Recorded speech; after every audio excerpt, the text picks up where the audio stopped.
ماموران وزارت اطلاعات شدیم. حالا بنده تو وزارت اطلاعات بودم.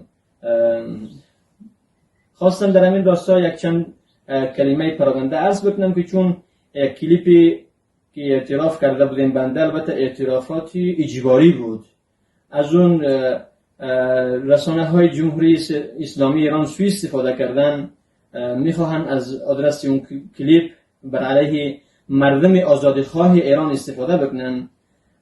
من حقایق را بگم که حقیقت آن است که اون حرفها و اون سخنها اونا مال ما نیست.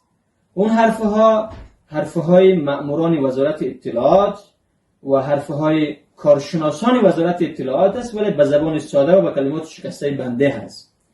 این کلمات و این اعترافات نزدیک بعد از 40 خورده روز بازداشت در وزارت اطلاعات است. حالا من به طلاب مهاجر دیگر کار ندارم که تو اردوگاه بودن چی گذشته درشون، ولی آنچه که سر خود بنده گذشته است تو وزارت اطلاعات اون را خودم میدونه و خدا بهتر میدونه و کسانی که اونجا کارشناسان بودن اونا میدونن و کسانی که وزارت اطلاعات را زیارت کردن اونها میدونن.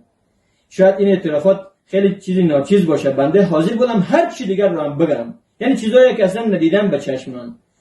یکی از دوستانم اونجا تو سلول با ما بازداشت بود بعد از 20 چند روز که تو انفرادی بودم. حالا لحظات آخرم بود که قرار بود دیگر برای همیشه از دنیا مرخص بشیم، از بس که رنجیده بودیم و ناراحت بودیم و شکنجه شده بودیم. یکی از دوستان تعریف میکرد، گفت از بس که من را شکنجه کردن تو همون سلول تو اتاق جین بردردنش. حالا مراحل بسیار زیادی داره که کسانی که اونجا را زیارت کردن میدونن. حالا شاید با یک چند تا کلت گیر آمده بود، طرف حاضر بود اعتراف بکنه که هر چی کلت تو ایران غچاق گیر آوردید مال ماست ولی من رو شکنجه نکنید.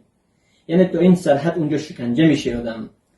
بابت این حالا اگر یک وقت اعترافی از کسی گرفته میشود تو وزارت اطلاعات، مردم غیور و با فرهنگ ایران نگران نباشند. اون حرفهای اون بنده خدا نیست، بلکه در واقع اون حرفهای خود کارشناسان وزارت اطلاعات است.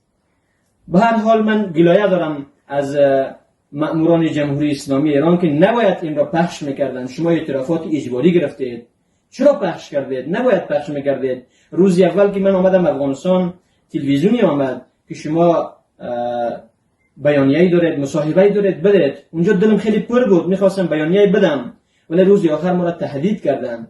گفتن آقای انصارالله شما دارید میرید به خونتان، اگر احیانا جای صدای شما شنیده بشه که شما اسرار اینجا را افشا کردید، ما در همون بدخشان هم نیرو داریم، همونجا شما را میتونیم بازداشت بکنیم.